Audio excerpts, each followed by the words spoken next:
Oke. saja. Oke. Tetapi kalau saya melihat di dalam Kisah Para Rasul 7 nomor 37, di situ nabinya bukan berasal dari tengah-tengah Israel lagi. Bukan, tapi berasal dari saudara Bani Israel. Coba saudara baca di dalam Kisah Para Rasul 7 nomor 37. Oh, Kisah Para Rasul. 7 nomor 37. Abang aja yang baca. Coba bisa dibaca nggak ayatnya? Bisa dikatakan Coba Musa tolong dibaca inilah. dong. Ya, tunggu Bang. Saya lagi konsentrasi dengan suara saya sendiri. Jadi dikatakan bahwa Musa ini pula lah yang berkata kepada orang Israel bahwa seorang nabi akan diutus di mana Tuhan akan membangkitkan seorang nabi bagi kamu, kamu Bani Israel, bagimu dari antara saudara-saudaramu. Jadi nabi itu berasal dari saudara Bani Israel yang diutus untuk Bani Israel. Nah, kalau Yesus tidak bisa disebut sebagai saudara Bani Israel. Kenapa? Karena Yesus itu adalah Bani Israel itu sendiri.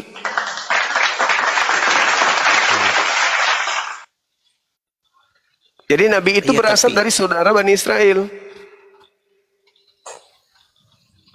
Iya benar. Tapi kalau saya tahu Bang, ya, semua Nabi itu, kalau saya tahu saya itu, semua Nabi itu dari Bani Israel semua. Nah, Nabi yang ini, yang sama seperti Nabi Musa ini, itu bukan berasal dari Bani Israel, tetapi berasal dari saudara-saudaranya Bani Israel yang akan diutus kepada Bani Israel. Coba diulang lagi. Kalau menurut... Iya. Kisah Para Rasul 7, coba Kisah Rasul 7 nomor 37. Musa ini pula lah yang telah berkata bahwa Tuhan akan membangkitkan seorang nabi untuk kamu yang berasal dari saudara-saudara kamu. Saudara-saudara kamu di sini saudara-saudara Bani Israel. Iya. Berarti di luar Bani Israel. Kalau saudara Bani Israel kan masih keturunannya itu Bang, masih satu keturunan, Bu. Jadi gini, saudara Bani Israel artinya saudara yang bukan dari Bani Israel. Israel itu kan Yakub. Yakub ini kan anak dari Ishak. Ishak ini kan punya abang namanya Ismail. Berarti mereka dua bersaudara. Ishak memperanakkan Yakub. Yakub ini disebut Israel. Keturunan daripada Bani Yakub disebut Bani Yakub atau Bani Israel. Nah, Tuhan mengutus seorang nabi dari antara saudara-saudara Bani Israel. Berarti saudara Bani Israel itu dari Bani Ismail. Karena kalau seorang nabi akan diutus dari saudara-saudaramu. Iya. Jadi kalau menurut Bang Suma ini nabi ini dari mana? Di luar orang Yahudi ya? Di luar daripada Bani Israel, betul Bang. Di luar daripada Bani Israel, jadi nabi siapa ya kira-kira ya? Kalau Nabi Muhammad bukan? Kalau saya memperkirakan, kalau saya sebagai seorang Muslim, saudara dari Bani Israel itu kan cuma Bani Ismail, Bang. Ismail. Iya. Oh gitu. Meskipun jadi, ada Bani Edom dari segi dari Bani Yakub, keturunan daripada Bani Yakub, ya itu bukan merujuk kepada oknum yang ada di antara mereka, yaitu keturunan Esau. Kenapa? Karena tak ada nabi di sana. Tak ada nabi di sana. Jadi saudara daripada Bani Israel, ya Bani Ismail. Tapi itu dari saya. Cuman kan saya mau dari Kristen yang paham betul Karena kapan terjadi bahwasanya ternyata dari Nabi Ismail lah yang Nabi sama seperti Musa ini, berarti Kristen gugur. Mendudukkan Yesus itu memang keliru besar. Kalau kita berdasar kepada Ulangan 18:18, kita berdasar kepada Kisah Para Rasul 7 nomor 37. Begitu, Bang. Tapi kalau setahu saya itu, kalau setahu saya itu, kalau dari Kristen itu mulai dari Nabi Adam sampai Isa itu semuanya itu apa? Dari maksudnya enggak salah. Semua nabi-nabi itu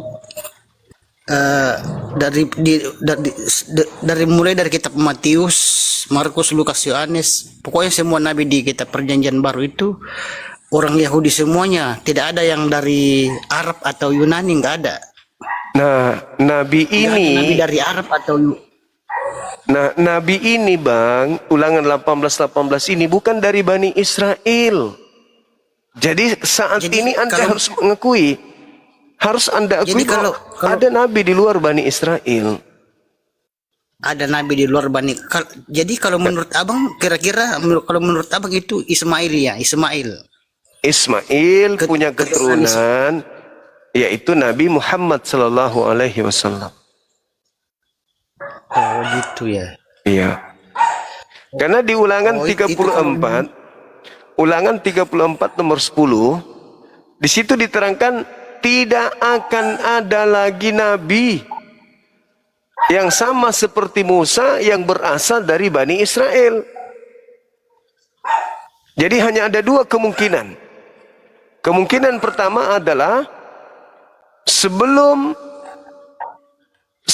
kemudian dituliskan Ulangan 34, sudah ada nabi datang yang sama seperti Nabi Musa di kalangan mereka. Itu siapa? Kemungkinannya itu. Jadi sebelum Ulangan 34 ditulis, sudah ada nabi yang sama seperti Nabi Musa. Itu siapa? Apakah Yosua bin Nun? Apakah Harun saudaranya sendiri atau siapa? Nah, kemungkinan yang kedua adalah memang betul-betul tidak ada lagi nabi dari kalangan Bani Israel, tetapi dari saudaranya, yaitu Bani Ismail.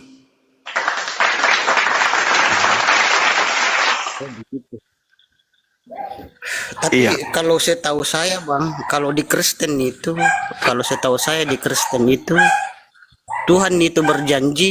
Tuhan berjanji kalau semua nabi itu dia utus dari kaum Yahudi semua. Jadi kalau kan di sini ada ayatnya, Bang.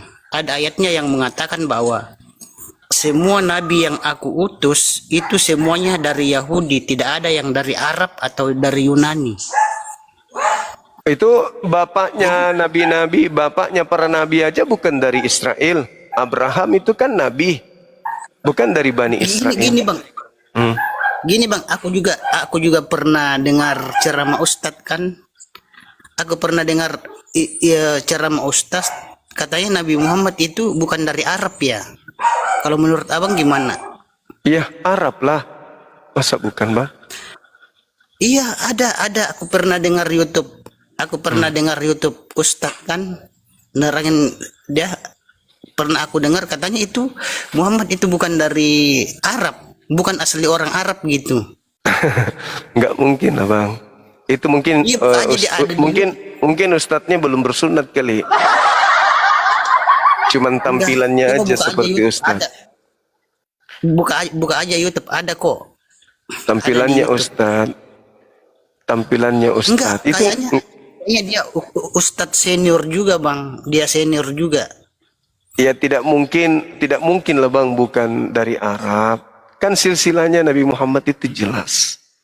Dan dia memang diutus kepada kaumnya, yaitu yang menutur bahasa Arab. Iya. Begitu. Iya, tapi kalau misalnya kami mempercayai kalau ada nabi di luar Yahudi, di luar Israel, berarti kami melanggar firman Tuhan, Mas, Bang. Ya. Kalau umat Kristen meyakini atau mengimani ada nabi di luar Yahudi, berarti kami melanggar firman kami sendiri. Ya nggak apa-apa. Kami Jangan melanggar.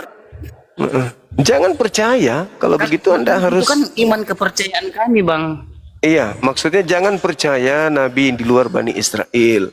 Silakan aja kemudian Anda percaya kepada nabi-nabi bahwa seluruhnya itu berasal dari Bani Israel. Itu hak Anda kan? Iya. Cuman yang sekarang yang jadi masalah ini, janji Tuhan untuk mengutus seorang nabi yang berasal dari tengah-tengah saudara-saudara Bani Israel. Saudara Bani Israel siapa? Kan Bani Ismail, Bang. Contoh nih, contoh. Saya punya anak. Iya. Saya bersaudara dengan abang, contoh misalnya. Kita dua bersaudara.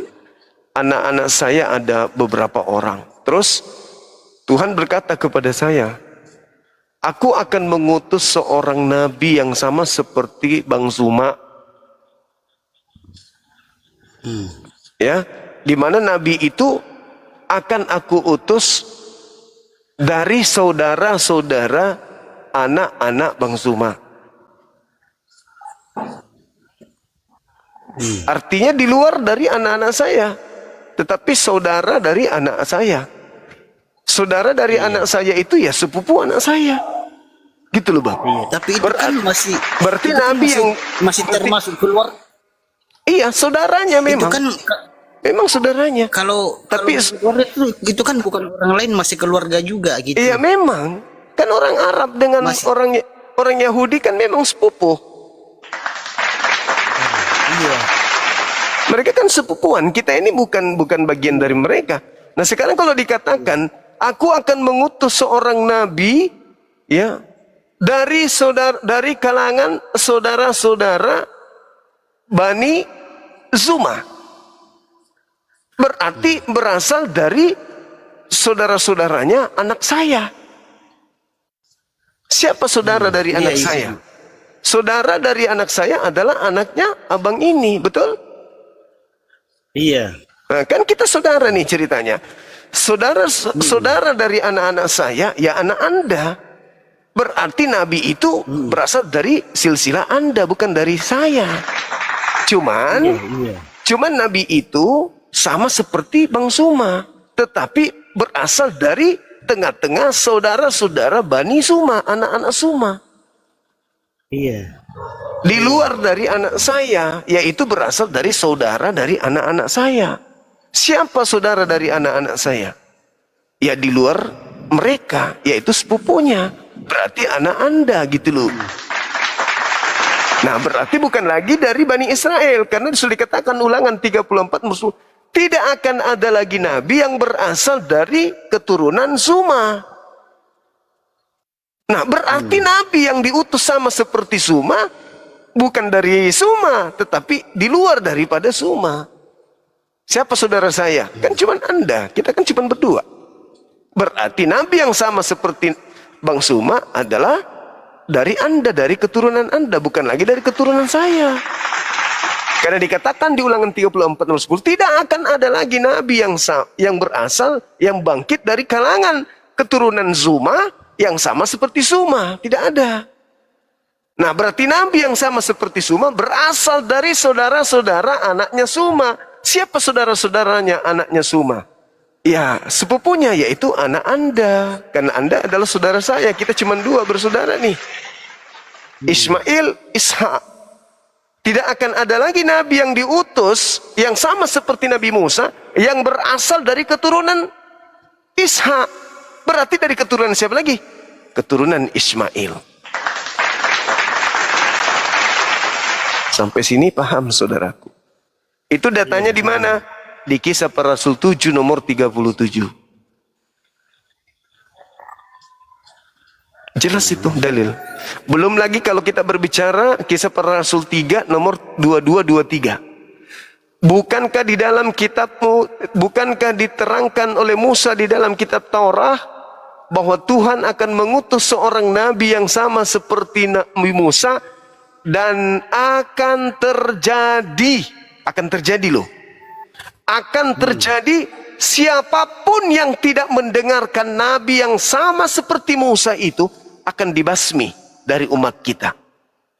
Nah, berarti nabi ini ketika dia datang, dia sama seperti Musa, tukang basmi, tukang perang, membasmi kebatilan, membasmi kesesatan, membakar semua hukum-hukum jahiliyah di depannya, sama seperti Musa. Siapapun yang tidak mendengarkan nabi tersebut akan dibasmi dari umat kita. Apakah Yesus membasmi kebatilan? Tidak. Yesus malah yang, mohon maaf, Yesus malah yang dibasmi di bumi. Dihilangkan Yesus itu oleh umatnya sendiri. Berarti bagaimana bisa dia mau menduduki kedudukan pembasmi? Tapi kalau Nabi Muhammad, ketika Yerusalem itu diduduki oleh bangsa-bangsa kafir, kaumnya Nabi Muhammad datang yang membersihkan Palestina, Yerusalem, sehingga musuh daripada Israel itu kembali ke kampung halaman. Nabi Muhammad ketika ada kebatilan diperangi sama seperti Nabi Musa. Ada kebatilan diperangi sama seperti Nabi Musa. Bagaimana Tuhan kepada Nabi Musa? Bunuhlah, bunuhlah, bunuhlah, bunuhlah. Jangan kau biarkan apapun yang bernapas. Bunuh.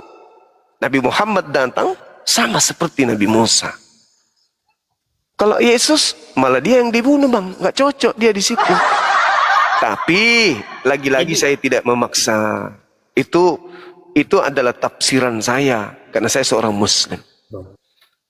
Gitu abangku. Tapi meskipun demikian, saya minta saudara Kristen yang menjelaskan Ulangan 18:18 ini itu siapa?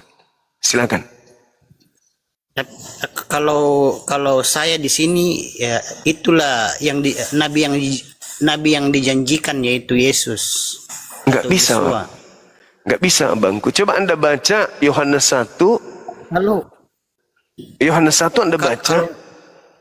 Gimana? Kalau menurut Abang, siapa ini kira-kira yang dijanjikan di sini? Lo yang saya terangkan tadi itu Nabi Muhammad, abangku. Oh iya, tapi kalau misalnya saya mengimani itu Muhammad, berarti saya melanggar firman saya sendiri. Loh, tidak saya melanggar ada. firman Tuhan. Sabar dulu. Coba begini, Bang. Sabar.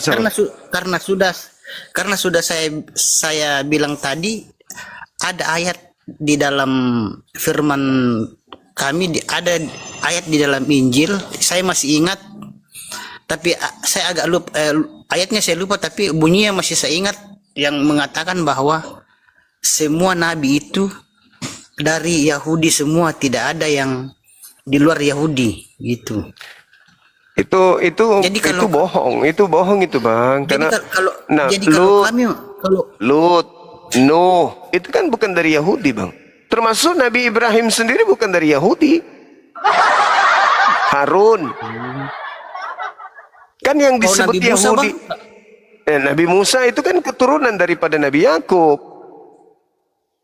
Maka itu Bani Israel. Kalau Nabi Musa bukan dari. Dia dari Israel. Dia Bani Yakub, dia Bani Israel. Kalau menurut Abang, Nabi Musa itu bukan dari Yahudi Israel, bukan? Berasal dari Bani Israel. Oh begitu. Iya. Tapi kalau menurut iman kami, Bang, kami tidak boleh mengimani nabi di luar Yahudi, gitu. Kalau kami mengimaninya berarti kami melanggar firman kami sendiri. Begitu, Bang. Kalau saya tahu saya. Gimana? Kalau kami mengimani ada nabi di luar Yahudi Israel, berarti kami melanggar firman, kitab kami sendiri. Iya, silakan aja. Tuhan. Itu tertulis di mana emang itu, Bang? Coba dicari dulu. Ada ayatnya. Bahwa tidak ada nabi yang berasal dari luar Bani Israel itu di mana? Aku lupa sih di kitab. Aku lupa ayatnya sih, tapi bunyinya saya masih ingat itu. Ada. Nantilah tapi aku lagi lobet sih yang satunya. Nantilah saya carikan ayatnya, ada ayatnya yang mengatakan semua nabi itu dari Yahudi. Kalau mengimani nabi di luar Yahudi itu berarti melanggar firman kami sendiri. Begitu, Iya, Bang. terus Sebenarnya Bang, kami umat Kristen mau percaya pada Muhammad juga sebenarnya sebagai nabi. Tetapi karena perkataan Tuhan sendiri yang mengatakan bahwa jangan mengimani nabi di luar Yahudi. Karena kalau kami mengimani nabi di luar Yahudi berarti kami melanggar firman kami sendiri, Bang. ya di mana Jadi itu tertulis? ada ayatnya, aku lupa sih, tapi itu yang bunyinya saya masih ingat, tapi ayatnya aku lupa. Nantilah saya bukakan. Ada itu ayatnya. Oh iya. Iya, baik. Ada Baik. ayatnya sih. Baik. Boleh. Nanti kalau sudah ketemu dalilnya baru sampaikan ke kita. Iya. Iya. Tapi saya masih ingat, Bang. Ada teman saya juga bilang, kenapa kamu tidak mengimani Nabi Muhammad sebagai nabi di dalam kekristenan? Itu jawaban saya, Bang. Karena kalau kami mengimaninya sebagai nabi, Iya. berarti itu melanggar firman Tuhan kami, melanggar kitab suci kami. Iya. Jadi kami tidak mengimaninya, mempercayainya. Oke. Karena kalau kami mempercayai ada nabi di luar Yahudi, berarti kami itu melanggar firman kami sendiri, melanggar kitab suci kami sendiri, Bang. Iya. Gitu. Oke. Iya. Terus memang nabi mana yang diutus untuk orang Kristen, Bang?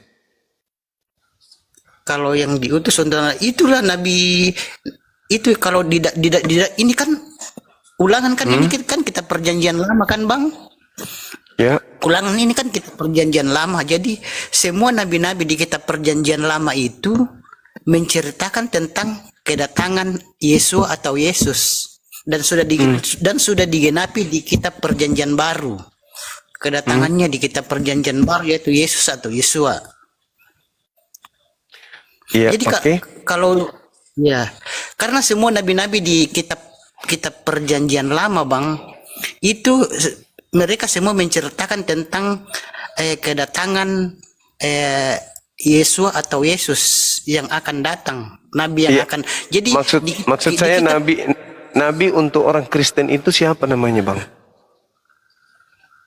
ya, nabi orang Kristen kan banyak. Iya, siapa? Satu aja. Matius, Markus, Lukas, Yohanes. Lah terus Itu tadi katanya nggak percaya kalau ada nabi di luar Bani Israel. Iya. Nah, Markus itu bukan orang Israel. Markus itu bukan Bani Israel, Markus. Lukas bukan Bani Israel. Itu kan murid Yesus, murid Yesus. Iya, tapi bukan Bani Israel. Itu juga bukan murid Yesus. Oh, mungkin kalau menurut mungkin kalau menurut di kitab Abang mungkin, tapi kalau di kitab kami itu semuanya itu orang Lukas Yahudi itu orang Yunani, Lukas. Bukan orang Yahudi dia. Iya. Oh, Berarti ada nabi dong. gitu. Nabi Lukas bukan orang Yahudi, dia orang Yunani. Gimana Itu dong? kan murid Yesus semua, Bang. Bukan, tak ada ceritanya. Lukas murid Yesus itu tertulis di mana? Itu nggak ada. Markus Itu kan- juga bukan itu murid kan- Yesus.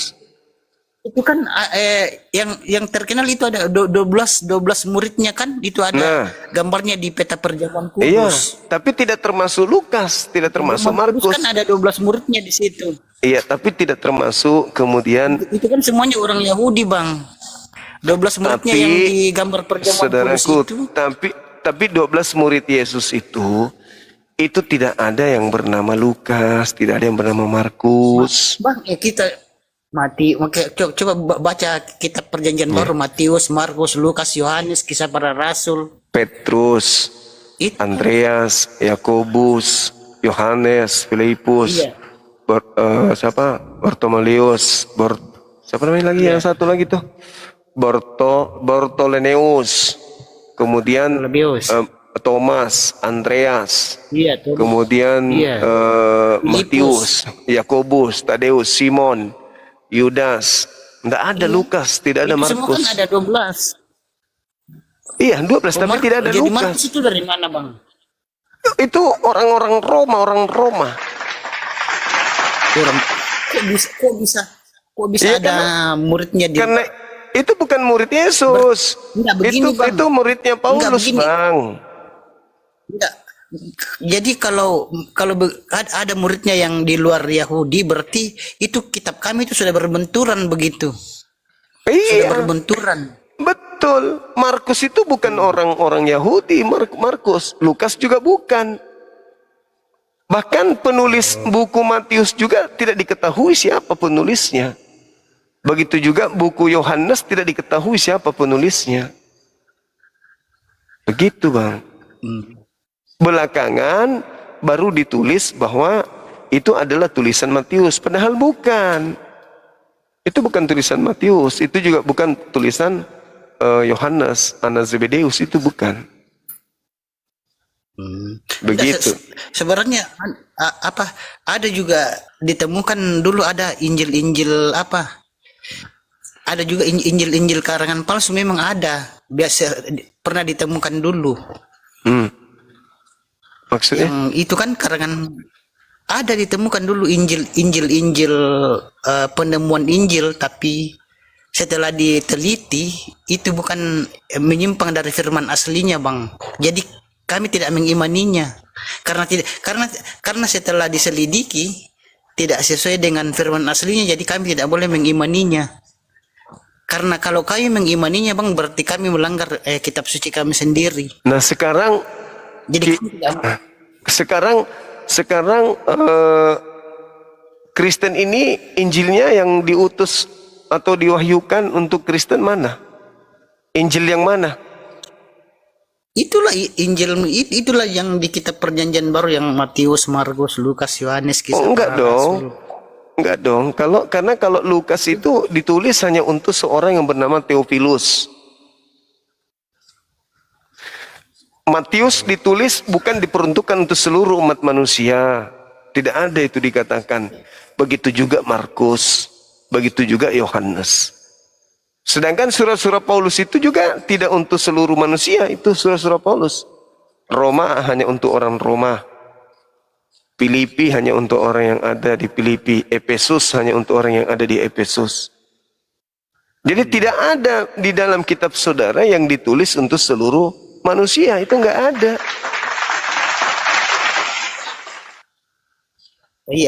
Iya ada memang yang untuk khusus, ada juga untuk yang umum. Begitu, Enggak ada. Coba. Tunjukkan yang mana di antara kitab kanonik ini yang ditulis diperuntukkan untuk seluruh umat manusia. Tunjukkan di mana di kitab 13 kitabnya Paulus yang Paulus tulis untuk seluruh umat manusia. Itu di mana tertulis? Ada enggak? Enggak ada, Bang, enggak ada. Enggak ada. Kalian hanya mengambil buku-buku tersebut untuk kalian jadikan sebagai kitab suci. Tapi kitab itu bukan ditulis untuk Kristen, bukan ditulis untuk seluruh manusia, bukan. Begitu, saudara. Itu kalau menurut kami, Bang, itu kan nabi-nabi itu kan mendapat wahyu dari Tuhan kan, baru mereka tulis. Iya, kalau nabi. Nah, sekarang kayak Lukas, Markus, Matius, Yohanes, itu apakah nabi? Iya, nabi. Nabi. Rasul. Kan nabi dan rasul kan beda, Bang. Iya, Kalau tapi nabi, untuk nabi, kalau apa nabi?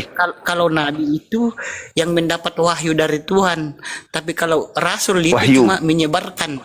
Kalau Iya. rasul, Kalau rasul itu menyebarkan firman Tuhan ke seluruh dunia. Tapi kalau nabi itu yang dikasih wahyu Nabi- atau firman dari Tuhan. Iya. nah, nabi dikasih wahyu, kemudian rasul menyebarkan wahyu itu. Nah, sekarang kalau Lukas, Iya. Lukas posisinya apa? Rasul. Iya, rasul. Terus dia dapat dari mana buku isi bukunya.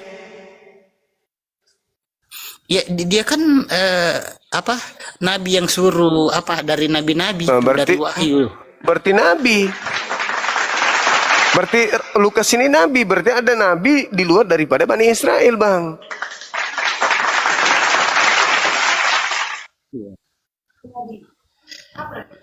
Gimana dong? Iya. Nah, kita anu dulu ya Bang, ada anu ini. Nanti diulang ya. Iya. Ada gangguan Iya. dulu Bang, nanti di Oke, ada gangguan. Iya, oke. Gangguan. Bencana keluarga.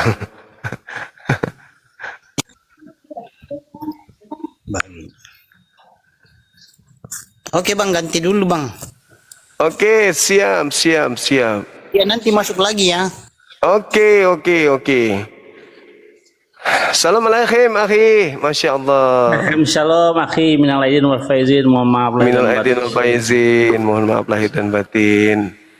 Ini akhi, mohon izin saya mengangkat tema ulangan 18. Ya. Saya ingin mendengarkan dari saudara kita Kristen, karena mereka menganggap ulangan 18 ini adalah Yesus. Kalau saya sih dua pandangan, saya sebagai Muslim. Iya. Saya sudah menguraikan beberapa hari. Kalau kita merujuk daripada ulangan 34 nomor 10, berarti Nabi yang sama seperti Musa ini, itu sudah datang sebelum Yesus datang. Itu menurut pandangan saya nih, sebagai orang yang belajar terjemahan. Karena saya cuma mendapatkan, berarti bukan Yesus. Bukan Yesus. Nah, itu dia. Jadi- Itu sudah. Tapi Lanjut. Ada yang lucu tadi katanya Nabi cuma dari Bani Israel. Tapi kita lihat bahkan ada kitabnya Nabi Obadjah, itu kan orang Israel, orang Edom. Coba baca kitab Edom. Nabi Obadjah, orang Edom gitu. Jadi apakah ada nabi-nabi di luar bangsa Israel? Ada. Adam bukan orang Israel. Abraham bukan orang Israel. Terus apa lagi? Ayub bukan orang Israel. Bileam bukan orang Israel. Gitu. Terlalu banyak nabi-nabi di luar Israel ya. Jadi kalau Tuhan hanya memberikan nabi kepada bangsa Israel, ini menurut Midrash dan Talmud ya. Di akhir zaman nanti bangsa-bangsa lain akan komplain kepada Tuhan. Ya kami begini karena engkau tidak memberikan nabi seperti Bani Israel, makanya Tuhan memberikan nabi-nabi kepada bangsa-bangsanya, bangsa-bangsa lewat bahasanya gitu. Iya, Kepada betul, Bani betul. Israel ada Nabi Musa, Moshe Rabbeinu dengan bahasa Ibrani. Kepada orang-orang Arab pada waktu itu dengan bahasa Arab, dengan kitabnya Al-Quran dan dengan syariatnya masing-masing. Begitulah keadilan Tuhan, akhir. Masya Allah, luar biasa. Masya Allah. Iya. Kalau pandangan Islam sendiri, bangsa Israel ini di dalam Al-Quran surah Al-Ma'idah itu adalah bangsa pilihan.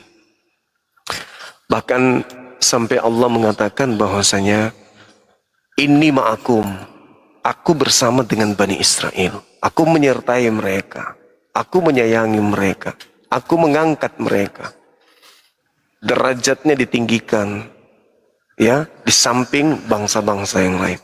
Itu dalam Al-Quranul Karim jelas tertulis dalam surah Al-Ma'idah.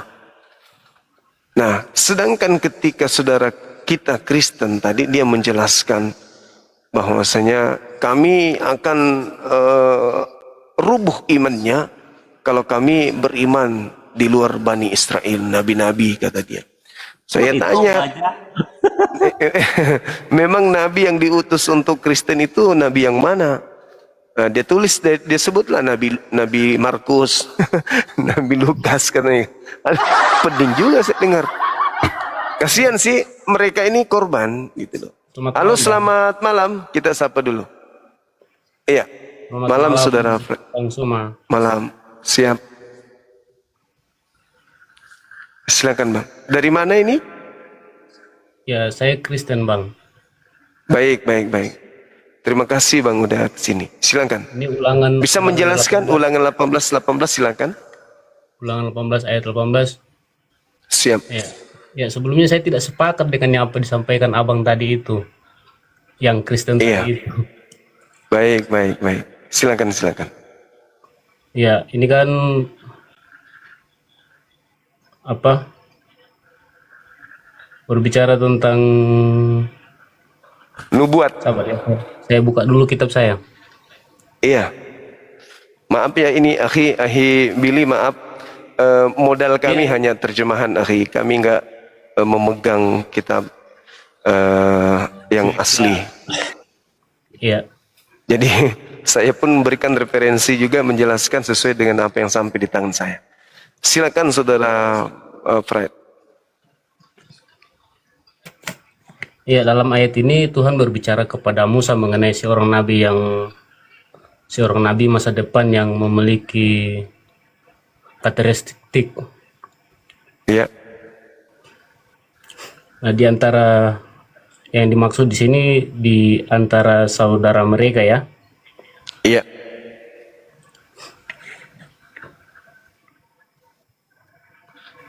Di antara saudara Bani Israel. Iya, memang ayat ini Bang sering muncul di pusat diskusi teologis Iya. antara kaum Kristen dan Islam mengenai sosok nabi yang dimaksud.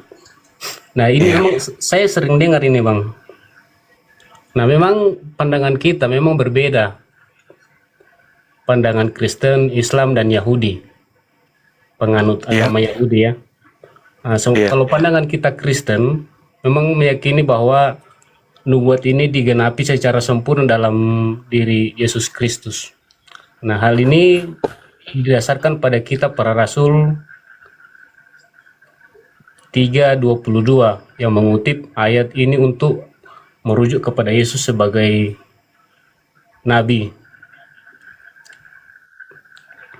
Seperti Musa yang membebaskan manusia dari perbudakan dosa. Nah, sementara pandangan Islam menafsirkan nabi ini adalah Nabi Muhammad ya. Jadi gini, sebenarnya kalau di dalam Al-Quran, saya tadi siang juga menjelaskan, di dalam Al-Quran yang kami imani, khususnya di dalam surah Ali Imran, Allah Subhanahu wa taala mengangkat perjanjian agung. Di situ diterangkan bismillahirrahmanirrahim.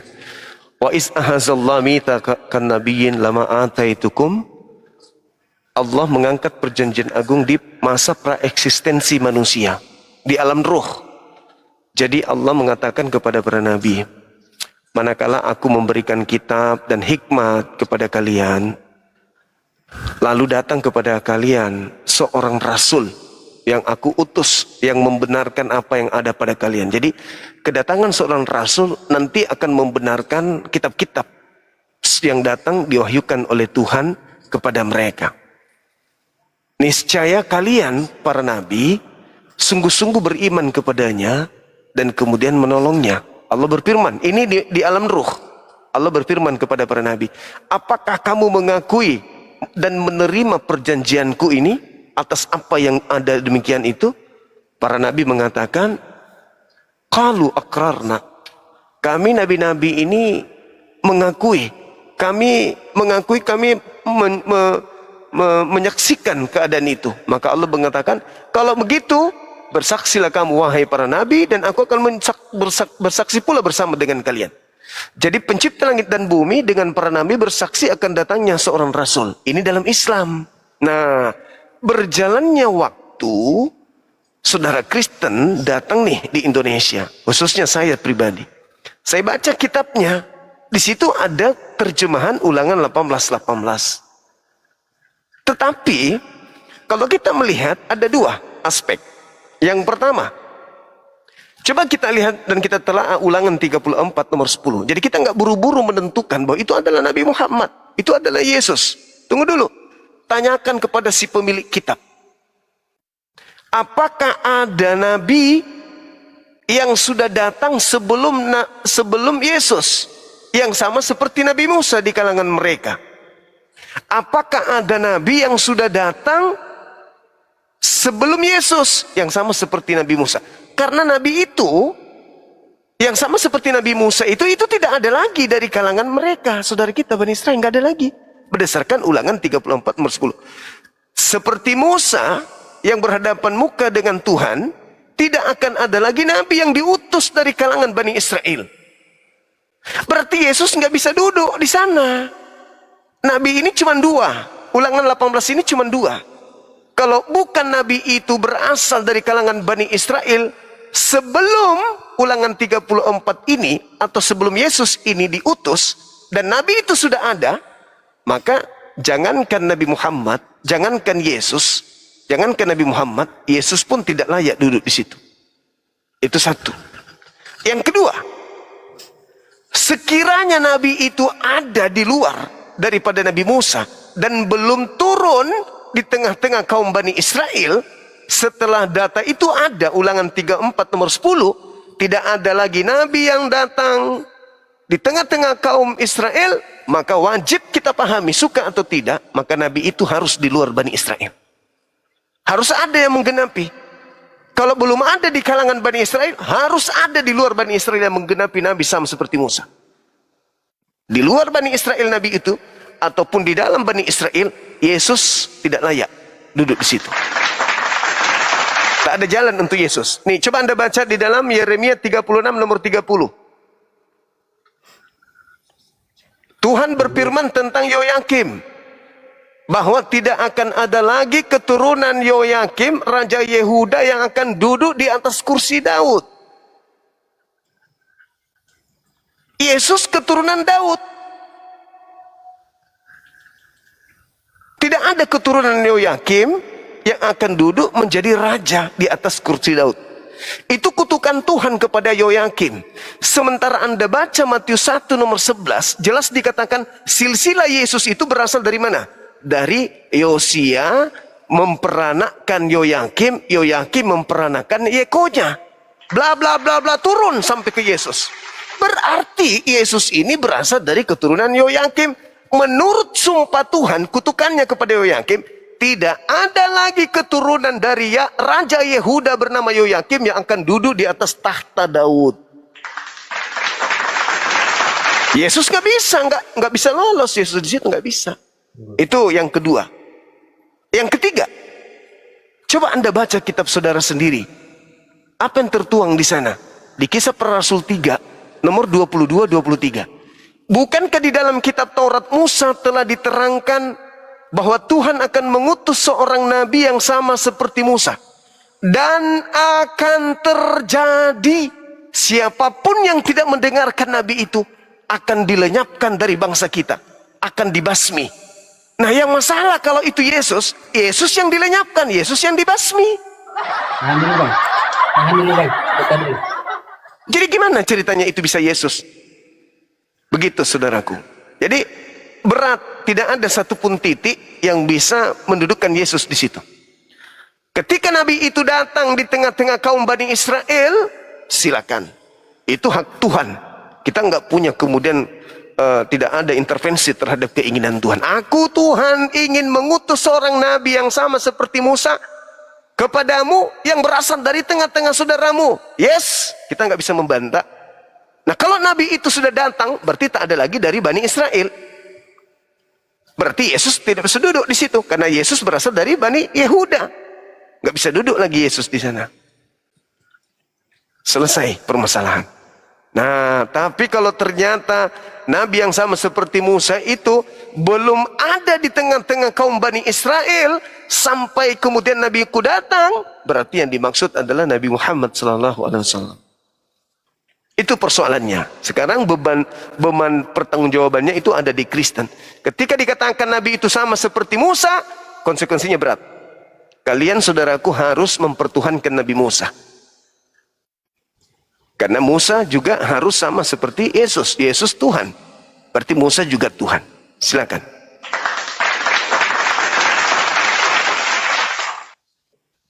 Nah, tapi kalau menurut pandangan Yahudi bang, sebagian besar orang Yahudi itu menafsirkan nabi yang di sini ini sebagian, ya maksudnya yang akan terus membimbing Israel atau sosok Mesias yang akan datang.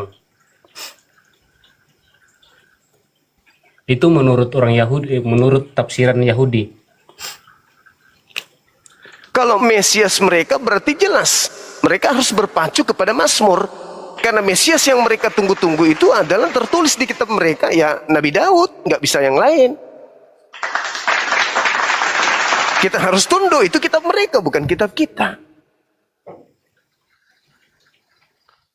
Itu kan yang punya kitab mereka, yang tahu kitab itu mereka bukan kita. Kita ini cuma remah-remah, hanya baca terjemah. Mereka kenapa disebut ahli kitab? Karena mereka memang ahli dari kitab itu dan memang mereka pewaris kitab tersebut, bukan kita. Gitu loh.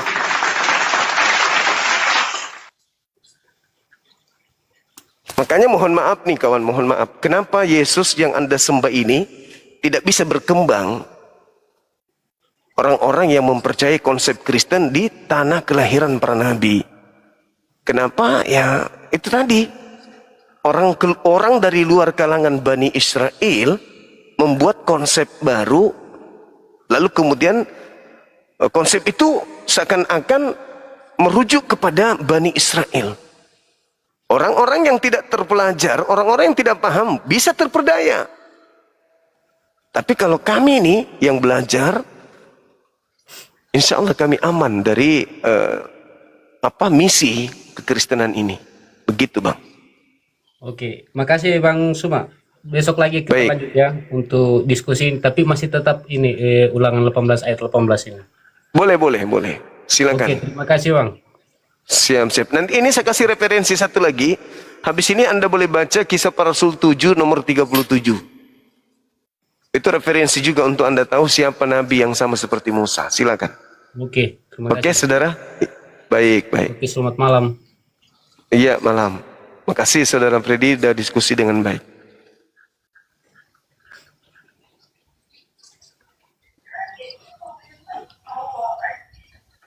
Mungkin ada yang ingin disampaikan Ahi? Silakan.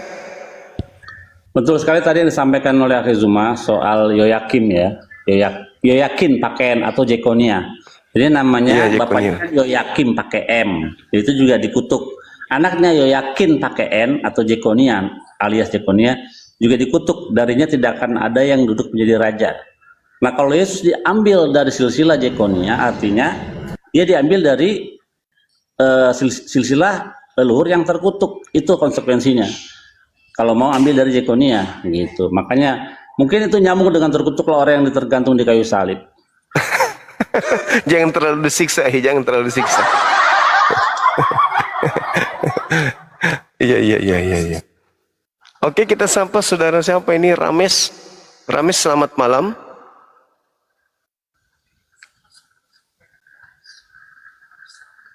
Halo. Halo saudara Rames. Ya, selamat malam Bang.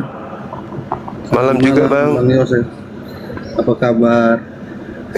Selamat Hari Raya Idul Fitri. Mohon maaf lahir dan batin untuk saudara-saudara. Oke, makasih. Ya, Oke, thank you. Oke, silakan Bang. Tanggapan saudara silakan. Ulangan 18. Tentang utusan tuh ya. Iya, silakan buka kamera Bang. Oh.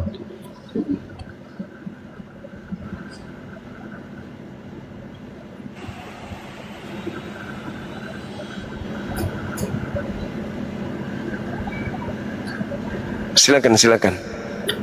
Oke, sip. Nah, untuk Bang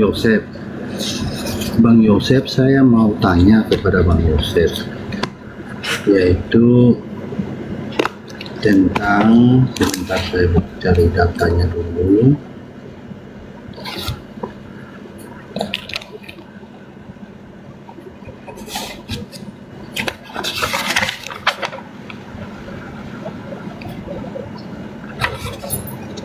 Itu tentang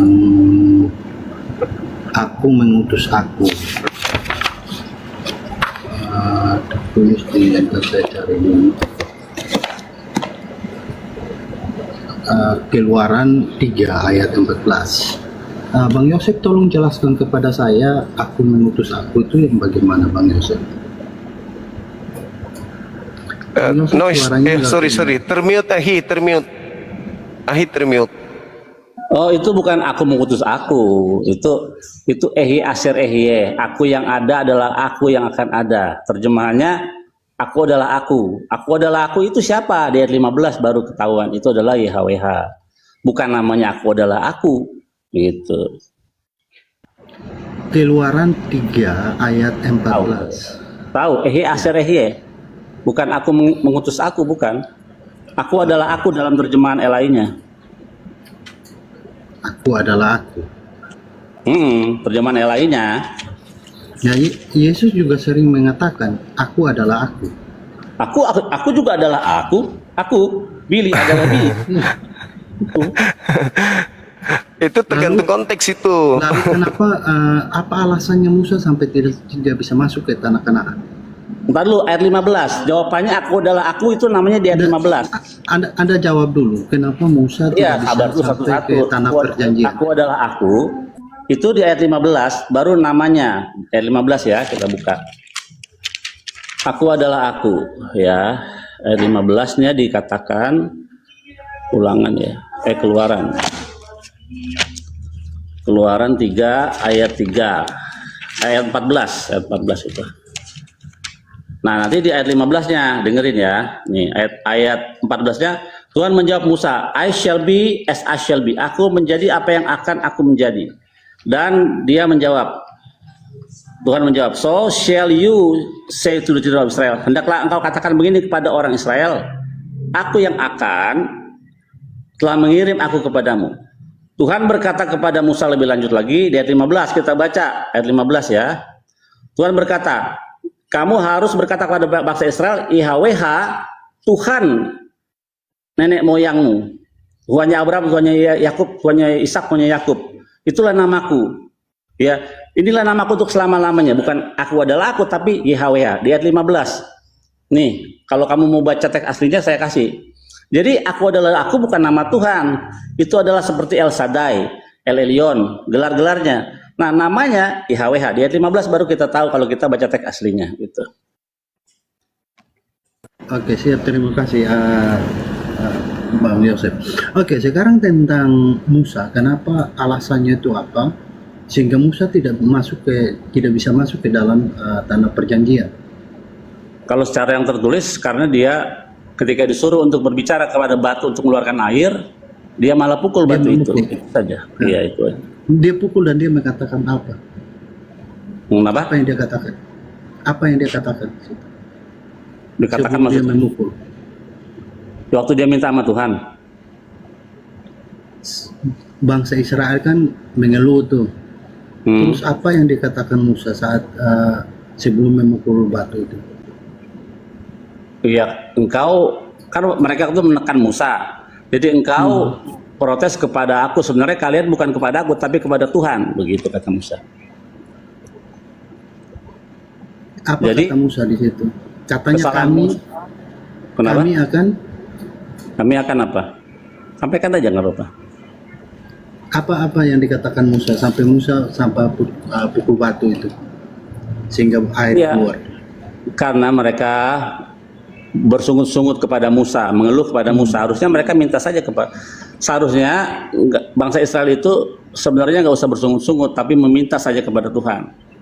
Bisa dapat itu daripada bersungut-sungut. Nah, waktu Tuhan suruh kepada Musa bicara kepada batu itu, karena kalau Musa bicara kepada batu itu dan batu itu mengeluarkan air, maka nama Tuhan akan dimuliakan lewat mujizat itu. Tapi karena Musa memukul, itu nggak jadi masuk. Itu kalau menurut yang tertulis ya, begitu. Ya, dia marah. Musa marah. Marah. Dia kesel lah. Gitu. Kenapa kalau memang alasannya karena dia marah terus dia memukul batu itu? Kenapa dia saat marah, saat dia turun dari menerima 2 loh batu, itu kok tidak dipermasalahkan di situ? Marah. Musa marah. Itu Musa marah juga. Marah dong. Makanya dibanting tuh loh batu. Lukot Haewen. Nah, kenapa tentang air itu? Kenapa dia marah juga? Kenapa saudara mengatakan bahwa itu alasannya sehingga dia tidak bisa masuk ke dalam? Iya, karena dia marah karena ini bangsa adalah bangsa yang dikatakan apa? Tegar tengkuk. Jadi Tuhan sendiri mengatakan bangsa Israel bangsa yang tegar tengkuk. Itu memang kita akui. Tapi apakah semua bangsa Israel itu menyembah patung lembu emas? Kita lihat waktu Musa turun dari Sinai, Musa bilang yang tidak menyembah patung lembu emas silakan berdiri di samping saya. Tidak ada satu suku pun kecuali sukunya Musa, suku Lewi. Artinya ada satu bangsa, ada satu suku yang tidak menyembah patung lembu emas. Sebagai hukumannya apa? Orang-orang yang setelah minum air itu terus mati, yang sisanya yang masih hidup dibun-bun oleh sukunya Musa, Lewi, begitu. Oke, satu lagi pertanyaan saya. Tadi kan Bang Suma mengatakan bahwa Nabi yang diutus itu sama seperti Musa, itu adalah Rasul Allah. Pertanyaan saya Bang Suma, untuk Bang Suma, kalau memang seperti Musa, mungkin Bang Suma tolong tunjukkan kepada saya apa persamaannya Musa dengan Rasul Allah. Karena mohon maaf Bang Suma, saya temukan itu Musa bisa membuktikan tanda kesaksian dari Tuhannya lewat tanda-tanda mujizat. Itu satu. Yang kedua, Musa setelah menjadi seorang utusan Tuhan, dia tidak pernah dia tidak melakukan pembunuhan atau apa segala macam. Wah, salah. Salah. Orang Amalek dibantai semua, Raja Ok dibun-bun sama Musa. Siapa? Lah, makanya baca Torah yang benar, baca Alkitab. Yang membun-bun Raja Ok itu Musa. Pada waktu raja ini di dalam Midrash ya, pada waktu raja raksasa ini yang Ok ini, dia mengambil gunung untuk menghajar bangsa Israel dan melempar dengan gunung. Apa yang Tuhan kirim? Tuhan kirim semut. Untuk ngapain? Untuk menjatuhkan Raja Ok. Ketika Raja Ok sudah jatuh, baru kepalanya dipenggal oleh Musa. Pak Yosef, nama Bang Suma ya? Ya, kamu salah. Kamu kan bicara Taurat. Musa tidak pernah membun-bun. Dia tidak Saya pernah berperang. bertanya Salah. itu Musa tentang itu berperang. imannya dia. Saya bertanya tentang imannya dia. Sudah pasti yang dia akan jawab, dia akan bawa. Itu pasti Al-Quran, kitabnya dia, bukan tentang Taurat. Kalau saya bertanya tentang Anda, itu Anda bawa Taurat. Ganti ini antar saya tanya kamu ya. Saya tanya Bang Suma kan ada Nabi Musa juga, Pak Yosef. Pak Yosef Iya. nggak ada. Tapi pastinya ketika Anda bertanya kepada saya Nabi Musa tidak pernah membunuh, saya akan tertawa. Karena di kitab yang Anda ambil dari agama Yahudi, Nabi Musa itu sangat tegas ketika menegakkan hukum dari Elohim. Ketika ada perintah bunuh. Jangan kau biarkan apapun yang bernapas. Terus Anda ingin mengatakan bahwa Nabi Musa tidak membunuh? Dari mana ceritanya? Sedangkan Nabi Musa membunuh orang-orang yang melakukan kemaksiatan saja. Masih banyak yang melakukan maksiat. Apalagi Nabi Musa tidak membunuh mereka. Bisa jadi keturunan Bani Israel pada menjadi membangkang semuanya. Surah berapa Bang Suma? Apanya Surah maksudnya? Di surah apa gimana? Ayat berapa? Biar saya buka Bang Suma. Loh, lucu orang ini. Anda mengatakan Nabi Musa tidak pernah membunuh gitu? Bukan, saya bilang begitu. Saya bilang setelah dia menjadi seorang utusan, apakah dia pernah membunuh atau tidak? Lah Atau dia tidak iya. pernah memujizat atau tidak? Loh, justru Itu pertanyaan gimana saya. orang ini ya? Lucu. Karena Anda mengambil kitabnya saudara Yahudi, harusnya Anda mendalami kasus itu. Baru kemudian Anda Bang bertanya Suma, kepada saya. Saya bertanya tentang keimanan Anda. Saya tidak bertanya tentang kitab Ya, Nabi. ini. Terus yang Anda lucu mengimani adalah kitab Torah? ketika sabar dulu. Ketika kemudian Anda bertanya tentang Nabi Muhammad, patokan apa yang Anda jadikan sandaran untuk menilai nabiku? Kitab yang Anda pegang kan? Iya kan? Nah, jangan pula Anda ingin menyamakan bahwa isi Quran itu sama seperti isi perjanjian lama yang Anda pegang. Jangan. Tapi saya sebagai seorang muslim, Ketika Anda tanya, wahai Bang Suma, apa kesamaan Nabi Musa dengan Nabi Muhammad? Jelas, semuanya sama. Nabi Musa alaihi salam lahir dari ayah dan ibu. Nabi Musa ketika lahir, bangsanya dibawa, ketika ada, bangsanya dibawa tekanan bangsa asing. Begitu juga Nabi Muhammad. Nabi Musa membawa kaumnya berhijrah kemudian keluar dari tanah perbudakan. Nabi Muhammad juga begitu. Nabi Musa membawa dari Mesir, Nabi Muhammad membawa dari Mekah. Lalu kemudian Nabi Musa menaklukkan musuh, Nabi Muhammad menaklukkan musuh. Nabi Musa membawa syariat hukum-hukum, Nabi Muhammad membawa syariat hukum-hukum. Nabi Musa membawa kitab Torah, ketetapan Tuhan. Nabi Muhammad membawa Al-Quran sebagai ketetapan Tuhan. Sama-sama, Nabi Musa diterima kaumnya, Nabi Muhammad diterima oleh kaumnya. Nabi Musa membawa hukum yang ditegakkan kemudian, begitu juga Nabi Muhammad membawa hukum yang ditegakkan kemudian. Sama seperti Nabi Musa. Seperti itu. Nabi Musa mengajarkan keyakinan, mereka menyebutnya dengan Judaism. Nabi Muhammad membawa keyakinan, mereka menyebutnya Islam. Sama. Yesus ada nggak kesamaan? Nggak ada. Yesus sama sekali nggak ada samanya. Udah. Ya. Bang Suma. Nabi satu terakhir lagi. Nabi Musa membasmi pelaku kejahatan, Nabi Muhammad membasmi pelaku kejahatan, Yesus dibasmi oleh pelaku kejahatan. Nah, kebalik. Oke. Gimana lagi? Suma, tadi Bang Suma mengatakan bahwa Nabi Musa, yang saya tanyakan kan setelah dia menjadi utusan, saudara mengatakan dia membunuh juga. Pertanyaan saya, di surah berapa, ayat berapa? Saya buka. Ya saya baca di kitab yang kau pegang. Gimana Bang sih? Suma mengimani Taurat. Saya tidak, saya mengatakan, Saya saya beriman. iman Bang Suma. Saya beriman. Kenapa Anda kayak Anda kayak dosen pembimbing? Dan saya tanyakan iman Bang Suma. Saya Iya. bukan tanya tentang iman. Saya beriman kepada Torah. Itu iman saya. Tidak sempurna iman saya kalau saya tidak beriman kepada Torah. Oh, berarti beriman kepada Taurat dan Injil ya? Yes.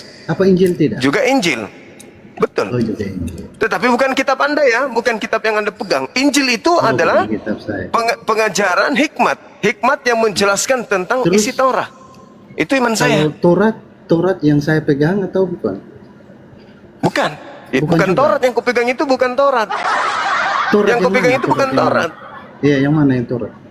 Taurat yang dipegang oleh Bani Israel. Yang dipegang Itu oleh bukan Bani kitab Israel. saya. Tapi saya beriman kepada kitab tersebut. Oh. Oke. Nah, sedangkan yang Anda pegang itu bukan Torah, yang Anda pegang itu bukan Torah. Oke. Yang saya pegang bukan Taurat ya. Yes. Tapi tadi yang saya tanyakan kok, kalau memang bukan Taurat, kok Bang Yosef bisa tahu loh. Kalau memang bukan Taurat. Ya kan Anda pegang terjemahan kitabnya orang. Al-Quran, terjemahan Bang Zuma Al-Quran tadi itu. mengatakan, Bang Zuma. Dengar dulu. Dengar. Nah, gimana? Terjemahan Al-Quran itu bukan Al-Quran. Itu Anda harus tahu itu. Nah ini Torah ini. Tuh. Itu Torahnya. Itu Torah Musa Rabinu itu. Nah sekarang yang kau pegang itu adalah terjemahan dari Belanda. Taurat itu Taurat asli ya, Bang Zuma? Menurut saudara kami Bani Israel asli. Mereka yang tahu Menurut kitab mereka. Bang Zuma, yang Bang Zuma imani Ya itu asli. Kau sudah lihat tadi asli. Itu bukan kitab saya, Bung. asli ya. Saya tahu Itu saya bukan tahu kitab. asli satu aja Bang Zuma. Kata siapa? Aslinya bukan berarti, ingat, keaslian kitab suci itu bukan berarti kitab pertama, enggak. Tetapi keaslian kitab suci itu adalah ketika dia terjaga, tidak terkontaminasi dengan tambahan-tambahan manusia, karangan-karangan manusia. Itu asli tuh, berasal dari Tuhan. Begitu saudara. Sedangkan yang Anda pegang itu cuma terjemahan. Terjemahan dari mana? Entah, saya juga bingung. Nah, berarti kisah tentang Nabi Musa itu hanya ada di Taurat ya, tidak ada di kitab Anda ya? Di Al-Quran itu dijelaskan bagaimana Nabi Musa menerima firman. Oh, ada juga. Bagaimana Nah tadi Nabi saya Musa. tanyakan tuh kitab Anda atau kitab orang lain? Iya, Al-Quran Anda tanya Nabi Musa membunuh kan dalam Al-Quran? Ya saya katakan di mana Anda bisa mengatakan Nabi Musa tidak membunuh setelah beliau mendapatkan titah kenabian? Kan aneh Anda ini. Dari mana pikiran Anda muncul seperti itu? Bukan saya bertanya, saya nggak tahu, makanya saya bertanya. Bagaimana ceritanya Anda kemudian mengatakan Nabi Musa tidak melakukan pembunuhan? Nabi Musa itu Saya kalau tidak Anda baca mengatakan terjemahan dia kitab tidak saudara. Saya tidak Anda tadi mengatakan Nabi Musa Saya setelah tanya, mendapatkan apakah titah kenabian, Anda pertanyaan mengatakan saya, beliau tidak membunuh. apakah Nabi Musa itu setelah menjadi utusan Tuhan dia membunuh atau tidak? Baca Bible yang kau punya itu pemiliknya ada di atas Anda. Sudah dijelaskan tadi bagaimana kaum Amalek itu dibasmi sama beliau. Saya kalau mau bertanya tentang Taurat, saya tanyanya ke Pak Yosef. Ya kan berbicara Nabi Musa berarti bicara tentang Torah, Bung. Kalau bicara Nabi Musa berarti Torah. Kan gitu. Berarti kalau saya tanya tentang Musa, Nabi Musa tadi Anda bilang ada di dalam kitab Anda juga ada. Makanya saya tanya. Iya. Al-Quran menjelaskan bahwa Nabi Musa diutus pada kaum Bani Israel dilengkapi dengan wahyu Allah bernama Torah. Tuh. Lalu kemudian Allah menjelaskan kepada Nabi Muhammad dalam Al-Quran surah Al-Ahqaf bahwasanya sudah pernah datang sebuah kitab sebagai petunjuk dan kebenaran kepada Bani Israel yang datang kemudian kepada Nabi Muhammad dengan menggunakan bahasa Arab. Itu diterangkan dalam Al-Quran surah Al-Kahf ayat 12. Wa min qablihi kitabu Musa imama wa rahmah. Wahai Nabiku Muhammad, sebelum Al-Quran aku wahyukan kepadamu, itu telah ada Taurat sebagai petunjuk dan rahmat kasih sayang terhadap Bani Israel. Itu Al-Quran saya menerangkan. Ada kisah Nabi Musa kan katanya Bang Suma bilang di dalam kitab Bang Suma kan ada. Pertanyaan saya dijawab saja Bang Suma, ada nggak catatan yang ada catatan kan sudah dibacakan tadi bahwa wa min qablihi kitabu Musa imama wa rahmah kan sudah dibacakan tadi. Saya selesaikan dulu bahwa Nabi Musa setelah menjadi utusan itu dia melakukan pembunuhan juga. Ada nggak atau tidak ada? Tidak dijelaskan dengan terinci di dalam Al-Quran. Kenapa? Tidak ada. Oke, sekarang saya balik ke Pak Yosef. Ini kesimpulan sendiri. Ini dia kayak dosen pembimbing. Sekarang saya boleh nanya satu pertanyaan saja. Satu pertanyaan. Bang Suma kan tadi kan satu pertanyaan. Boleh nggak saya satu pertanyaan? Boleh. Satu pertanyaan. Saya minta sama Anda. Tapi saya ada nggak kisah? Sabar. Jangan dulu. Anda bukan siapa-siapa di sini. Anda tamu. Bukan Anda di sini sebagai tuan rumah. Dengarkan pertanyaan saya. Di dalam kitab saudara, apakah ada kisah Nabi Musa? Di dalam kitab saya? Iya. Ada. Di mana tertulis? Saat Yesus di kitab mana? Di atas gunung. Sebentar, saya cari data. Iya. Dengar. Di mana dikisahkan tentang kisah Nabi Musa di dalam kitab saudara? Entar. Itu di Lukas 9 ayat 328 sampai ayatnya yang ke 30. Bisa saudara baca? Anda lah yang baca, itu kita pandang ngapain saya? Bukan cuma Musa aja, Elia. Ya, silakan. Iya, saya tanya cuma Nabi Musa. Silakan Anda bacakan kepada saya.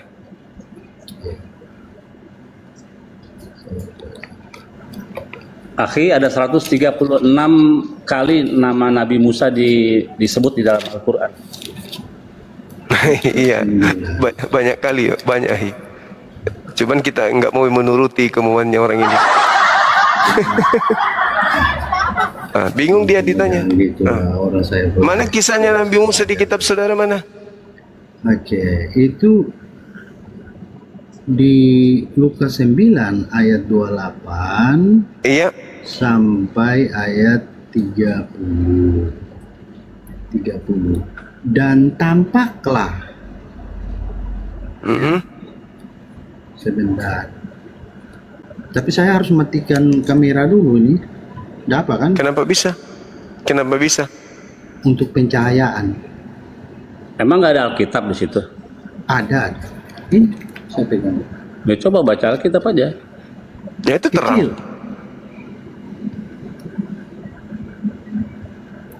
Laki-laki. Kecil. Silakan, silakan. Ayat yang ke-10. Dan tampaklah dua orang berbicara dengan dia, yaitu Yesus ya, yaitu Musa dan Elia. Kata siapa itu? Kata kitab saya lah. Iya, kata siapa? Penulisnya siapa yang nulis? Kata Yesus kah? Apa kata siapa? Itu tertulis di Injil Lukas. Oh, Lukas kan inilah celah Yesus menurut anggapan orang, bukan anggapan Tuhan. Anda kan bilang inilah abad itu anggapan orang, menurut anggapan orang. Loh, itu para saksi. Ada ayatnya, Bang. Ada ayatnya satu bahwa kalau tidak ada kesaksian dari orang, itu satu kesaksian itu tidak dikatakan bahwa kesaksian itu adalah sah. Ya, perkara itu adalah sah kalau tidak ada saksinya. Itu adat istiadat Yahudi. Ya. Saya cari. Enggak dong. Berarti kitab Anda dusta kalau begitu. Ulangan 8, Yohanes 8, Yesus mengatakan apa di situ? Dua saksi sah. Iya, toh ada Yaitu saksi. Elohim bersaksi dengan nabi yang diutusnya, nggak perlu orang lain. Dua saksi sah kata Yesus. Yaitu Elohim dan Nabi Musa, cukup dua. Kenapa Anda mengatakan harus ada orang lain? Loh. Kan ada orang Ulangan yang memberi Yohanes kesaksian. 8. Yohanes 8 nomor 15, 16, 17, 18. Bukankah di dalam kitab Tauratmu dikatakan bahwa dua saksi sah? Akulah yang bersaksi tentang diriku dan Bapakku yang telah bersaksi tentang diriku. Nah, dua saksi sah. Dan di situ tidak ada manusia lain selain Yesus dan juga Bapak katanya. Kenapa Anda menambah-nambahi? Itu ada protes dari orang Yahudi. Bukan saya nambah-nambahin. Ya terserah. Masa Anda percaya protesnya orang daripada pengakuan Yesus? Yesus yang mengatakan dua saksi. Gimana dong? Iya, itu kan Yesus. Yesus kan pas berbicara dengan orang Yahudi, kan orang Yahudi protes bahwa dia bersaksi tentang dirinya sendiri, itu kesaksian itu tidak sah dikatakan. Ya, itu protes dari orang Yahudi. Maksudnya gimana? Sehingga ayat selanjutnya kan saudara mengatakan bahwa Yesus bersaksi tentang dirinya dan Bapa bersaksi tentang dia, dan itu sah. Salah nggak Yesus ketika Yesus mengatakan dua saksi sah? Salah nggak Yesus di situ? Tidak salah, Ya udah. karena memang dia mengatakan perkataan yang Berarti benar. tidak perlu ada saksi manusia. Cukup Loh, di Cukup mana Nabi ada ayat Musa dengan tidak perlu Tuhannya. ada saksi manusia? Di mana ayatnya? Tidak perlu ada saksi itu dari manusia. Yesus mengatakan apa tadi barusan? Nah, Yohanes saya tanya, 8. di mana ayatnya? Saudara mengatakan Yohanes 8. di mana tidak perlu ada saksi dari Hei, manusia? Mana lucu kalimat? saudara saya ini. Saya buka ya. Yohanes Kalau Anda 8. baca, dengar. Yohanes Yohanes 5 nomor 31, coba Anda baca. Yohanes 5:31. Ya, Anda baca. Yohanes 5:31 ya. Bentar ya. Apa katanya? Sebentar, saya bahas Yohanes 5:31, saya buka dulu. 31. Kalau aku bersaksi tentang diriku sendiri, maka kesaksianku itu tidak benar. Tidak sah. Ada yang lain, ya. Kalau dia bersaksi tentang dirinya sendiri, Yesus sebagai manusia bersaksi tentang dirinya sendiri itu tidak sah menurut Yesus. saya Ayo. selesaikan baca dulu. Anda kasih ayat. Saya belum selesai baca. Anda sudah masuk gimana ini? Ya. Ada Enggak, yang saya lain cuma yang menyadarkan bersaksi Anda, tentang jangan bahasanya Dan tinggi aku tahu tapi bertentangan dengan dalil. bahwa Yesus kesaksian sendiri yang- mengatakan, Yesus yang Anda tuhankan, kalau dia bersaksi tentang dirinya sendiri maka kesaksiannya tidak sah. Baca nomor 37-nya. Bapakkulah yang bersaksi tentang aku. Kau tidak pernah mendengarkan, kau tidak pernah melihat wajahnya, suaranya pun tidak pernah kau dengarkan. Itulah Bapakku. Berarti Berarti Yesus kan tidak hanya bersaksi tentang dirinya sendiri kan? Iya, Bapa yang Ada bersaksi Bapa tentang diri. juga, kan? Tetapi ada Dua Bapa, kan? Dua kan? Iya kan? Maksudnya tadi Ada kan nggak manusia lain? ada. Ada nggak manusia lain? Dibutuhkan nggak kesaksian lain, orang lain? Pertanyaan saya tadi, ada nggak ayat yang mencatat bahwa tidak boleh ada kesaksian dari manusia? Yesus barusan Yohanes 5 nomor 31. Saya minta, Astagfirullahaladzim, ya Allah ya Karim. Yohanes 5. Gimana orang ini? Saya baca lagi. Ingat ya kalimatnya tidak silakan. kesaksian tidak boleh dari manusia. Iya, Kalau silakan. aku bersaksi tentang diriku sendiri, 31, maka kesaksianku itu tidak benar. Nah, Di mana Yesus ada aja nih, kalimat- dengarkan, saya Di jelaskan. mana ada kalimat? Sebentar dulu Bang Suma. Pertanyaan saya disimak. Para kalau Di Agi mana rendah gini, ada kalimat kita harus sabar memang. bahwa tidak boleh ada kesaksian dari manusia. Tadi Bang Suma Dengarkan mengatakan, saya, makanya dengarkan. Yesus yang kau tuhankan saja kalau bersaksi tentang dirinya sendiri itu tidak sah. Apalagi cuman kesaksian orang biasa. Seperti Paulus bersaksi, jelas tidak sah. Lukas, Markus, Matius, Yohanes bersaksi, itu tidak sah. Ya Allah ya Karim, ya Allah ya Karim, ya Allah ya Karim. Kutanya dulu saudara, kutanya dulu. Berdasarkan Yohanes 5 nomor 31, dengar. Kalau Yesus bersaksi tentang dirinya sendiri, sah atau tidak? Bang Suma, tunjukkan kepada saya di mana ada kalimat. Saya ulangi, di mana ada kalimat seperti perkataan Bang Suma tadi, bahwa tidak memerlukan kesaksian dari manusia lain. Sekarang pertanyaannya, Di mana ada kalimatnya begitu? sabar dulu. Anda bilang Sabar Yohanes dulu. 5:31. Sabar dulu, sabar. Dengarkan saya. Dengarkan saya. Ya. Kalau Yesus bersaksi tentang dirinya sendiri, sah atau tidak?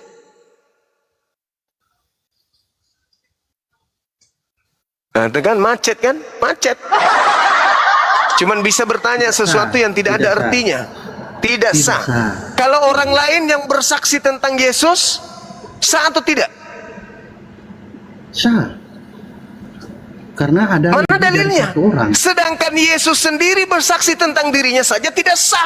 Kok orang lain yang bersaksi kok bisa sah? Berarti derajat orang lain lebih tinggi daripada Tuhan kau. Oke, dengarin ya. Astagfirullahaladzim, ya Allah ya Karim. Dalam satu perkara itu tidak boleh orang itu bersaksi tentang dirinya saja, tapi harus ada saksi yang lain. Saksi itu dari yang lain. Itu adat istiadat. Iya, Itu kan Yesus kebetulan mengatakan Bang cukup Yosef dua kan ada. saksi. Kebenaran itu cukup dua saksi, Cak Ayu. Nabi Musa menerima 2 loh batu itu juga tidak ada saksi manusia. Cuman dia dengan Tuhan. La haula wala quwata illa billah.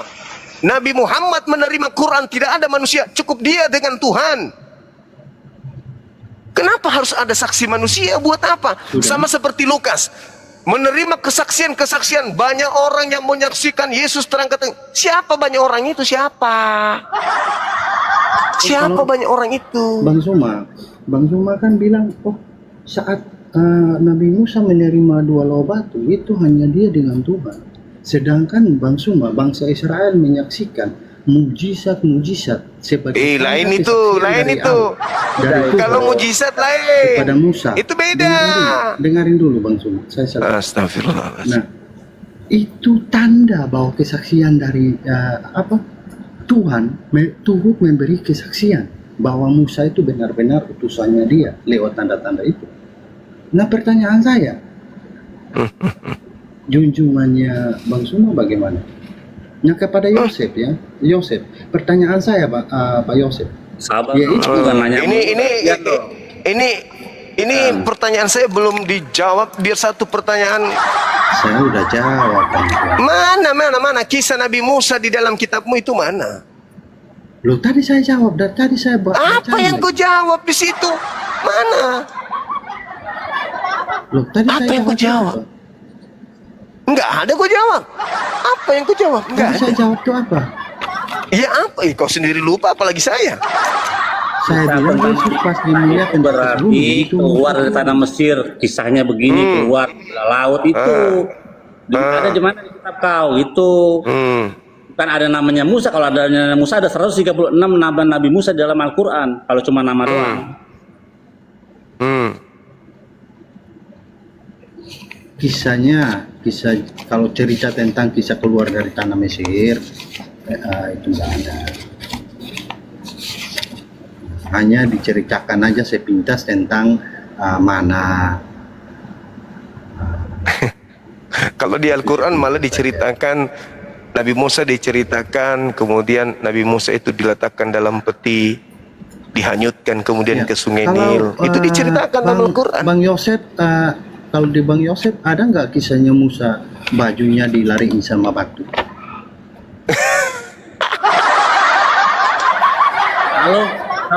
Kalau Nabi Musa menggaplok malaikat maut ada. Enggak, saya nggak bertanya. Dia nggak mau tanya, dia tanya sesuatu yang ada di kepalanya doang. Udah, sekarang gantian dong, saya nanya. Tadi saya dengerin kamu dah. Boleh nggak saya nanya? Pertanyaan saya Nggak ada kisah ya, nggak ada kisahnya Nabi Musa ya, nggak ada kisahnya Nabi Musa di kitabmu ya. Tadi cerita tentang Musa ada, saya kan sudah jawab. Di mana cerita Nabi Musa ketika kemudian bayi ini dihanyutkan di Sungai Nil? Di mana dalam kitabmu? Kalau kisah tentang bayi yang dihanyutkan di Sungai Nil itu tidak ada. Tidak ada, berarti kau kitabmu kau berarti. Loh, Anda bilang kan, Anda tanyakan mana ada ceritanya Musa. Nah, kalau cerita tentang Musa, tadi saya tunjukkan ayatnya, hanya tentang Musa saja, bahkan bukan cuma Musa, ada Elia. Kan Nabi Musa itu dihanyutkan ketika beliau masih bayi. Coba akhi dibacakan di Quran mana itu Saya tadi sudah jawab, dibilang. Ya. Ada Nah, dalam sekarang Quran pertanyaan surat saya. Taha. Surat Taha ayat untuk saudara 39. Untuk saudara Yosef yang terhormat, saudara Yosef. Sudah ada dalilnya disebut sama akhi Zuma itu di Quran. Simak baik-baik pertanyaan Kok kalau saya. di Al-Quran bertaburan Nabi Musa? Bertaburan Nabi Musa. Kalau di Al-Quran, manusia mulia Nabi Musa alaihissalam itu bertaburan ayatnya di Al-Quran. Nabi Musa ketika masih bayi dihanyutkan kemudian di Sungai Nil, lalu kemudian diambil oleh Fir'aun. Lalu setelah itu Nabi Musa kemudian diceritakan di sana bagaimana menganggap dirinya Tuhan. Lalu kemudian Nabi Musa ini ditunjuk oleh Allah, wastana'atuka li nafsi, aku mengutusmu, aku memilihmu menjadi rasulku wahai nabiku Musa. Itu jelas dalam Al-Quran. Lucu kok ini. Oke. Saya kepada Bang Yosef di Daniel Iya. pasal 2 Iya. ayat 11. Pertanyaan saya, Wush. siapa Kalau yang bertanya mantap kali, Pak. sosok siapa Bertanya yang mantap kali. menggenapi itu? Pak, Siapa sosok yang menggenapi firman itu? Bang Mesias. Mesias siapa namanya? Namanya bukan Yesus. Iya, siapa? Namanya buka di dalam Yeremia 39. Enggak, pertanyaan saya Daniel, saudara. Loh, di dalam Daniel juga nggak ada Yesus nih. Kalau ada Yesus, potong kuping saya dua-duanya nih. Enggak, Di saya dalam nggak kitab bilang Daniel. Yesus. Saya bertanya kepada Iya, Anda, makanya siapa yang Mesias sudah. menggenapi Aku itu? udah bilang Mesias. Iya, siapa Mesias? Bukan Yesus, namanya di dalam Yeremia 39. Baca sih. Saya nggak bilang Yesus. Iya, namanya di dalam Yeremia 39. Hosea 3 ayat 5, Yeskiel 37 ayat 25 itu. Iya, siapa? Sebutkan saja namanya siapa. Namanya Daud. Daud. Daud bangkit. Baca ayatnya. Baca ayat. Baca. Daud Dia, bangkit. akhi, kalau orang Kristen ada kata bangkit, dia itu dalam pikirannya keluar dari kubur. Baca ayatnya. Baca Yeremia 39. Kau kan nggak percaya dibangkitkan. Kau kan bingung dibangkitkan. Kau kan nggak percaya dibangkitkan. Baca itu ayatnya. Belum pakai tafsir ya. Baca. Kalau ada kata bangkit itu maksudnya keluar dari kubur dia tuh. Baca yang keras. Ada Kristen ini lucu. Bangkit dari pingsan, bangkit dari terpurukan. Banyak kata bangkit Yeremia itu. berapa? Yeremia berapa? Yeremia 30 ayat 9 yang keras bacanya. Kita baca dulu Daniel dulu biar kita tahu. Yeremia tuh yang lebih dahulu mana? Yeremia atau Daniel? Yeremia dan Daniel, Yeremia dulu lah. Yeremia dulu. Kalau berarti di Daniel itu sesudah Yeremia kan? Makanya baca dulu, kan kau nanya tadi Yeremia 39. Kok kenapa Anda larinya Daud jauh dibangkitkan, sekali? kau bilang. Anda lari Daud ke belakang. dibangkitkan. Nah, coba baca dulu. Ya sebentar dulu. Pertanyaan saya di Daniel, kenapa Anda lari ke belakang? Lah, memang di dalam situ kan nggak ada kata Mesias juga. Itu kalau kita mau orang ke tafsir, maka kita akan menemukan Mesias itu untuk Kita baca Mesias. dulu ya, kita baca ya, kita baca. Kita baca. Saya bacakan Yeremia. Saudara kita ini bertanya dia kayak Yang dosen. keras, bacanya yang keras biar pada denger. Pasti giliran ditanya kayak anak TK. Bertanya kayak dosen penguji. Tapi kalau giliran kita tanya dia kayak anak TK pun tidak mau disamakan sama dia.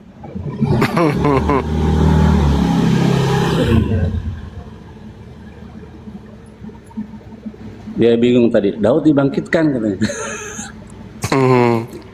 Dan kata Daud, semua juga kita akan dibangkitkan di akhir zaman nanti. Betul.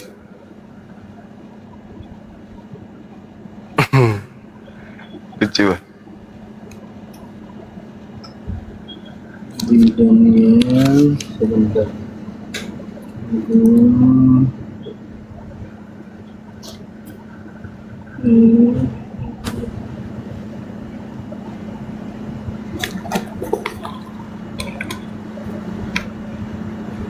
Saya lupa ayatnya. Ini ayat berapa?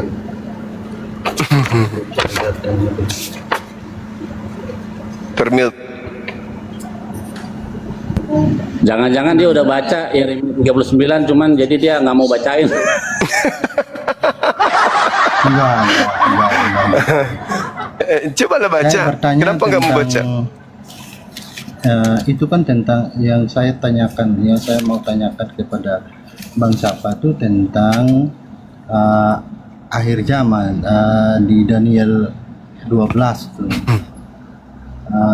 Ayatnya yang ke berapa tuh? Bentar.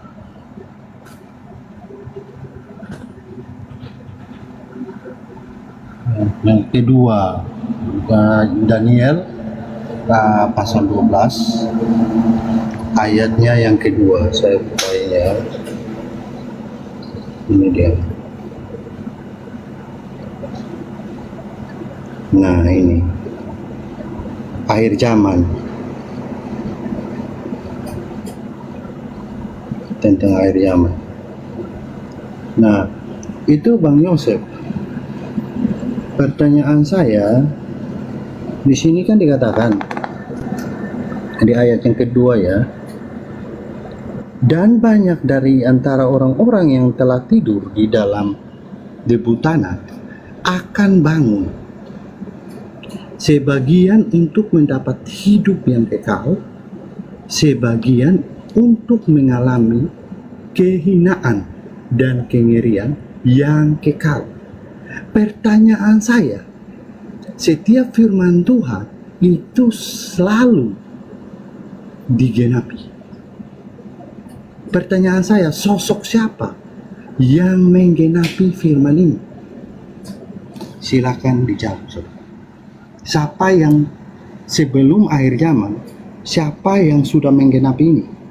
12 Silakan. ayat 2 ya. Ya. 12 Silakan ayat dijawab. 2. 12 ayat 2 itu. Maaf tadi salah nyebut ayat. Iya, tadi kau kan tadi jadi ayat berapa? Berapa ayat berapa?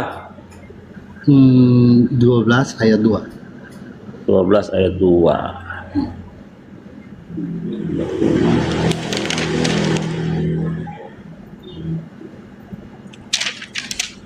Ayat 2. Karena Bang Yosef, saya kenapa percaya kepada Yesus? Karena saya akan mati. Saya tidak naik hidup seperti Elia. Oke, ayat 1 dulu ya. Tapi saya akan At mati. that time, At that time, pada waktu Mikael will stand, malaikat Mikael akan berdiri.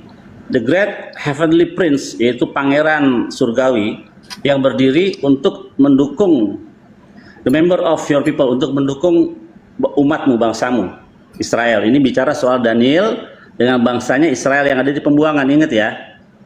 Jadi Mikael berdiri sebagai pembela Israel.